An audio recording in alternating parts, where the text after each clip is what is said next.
Congressman Keith Ellison.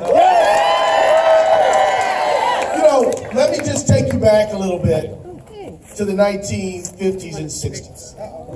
Let me take you back then, because then there were a lot of public schools, and people like Betsy DeVos didn't have a problem with them.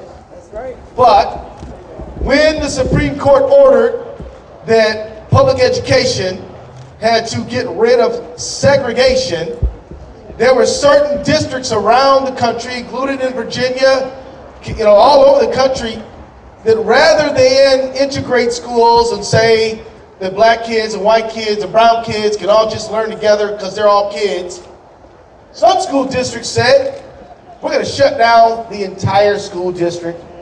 We're going to use public dollars and send them to private schools, vouchers. We are going to do everything we can except educate these children who are the children of the folks who are, let's be honest, sharecropping,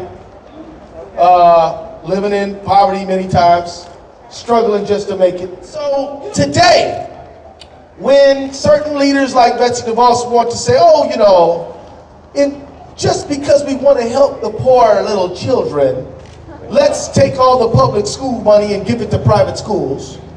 Let's take all the public school money and voucherize it, charterize it, and all this kind of thing. No accountability, no demanding of real education quality. Make corporate money getting made hand over fist along the way. Resegregating our schools in some cases.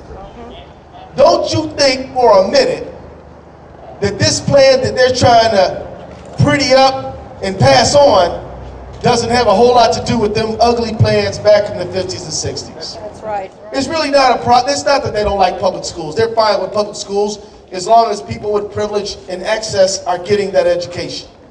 But when the great masses of Americans of all colors, black, white, Latino, Native American, Asian, everybody, all people's kids can get an education, and when the whole nation can develop their minds and develop their skills, then that's a little bit too much democracy for some people. That's right, that's right. They're like, you know what? Let's just leave some of them uneducated, underdeveloped, so that we can retain privilege for ourselves.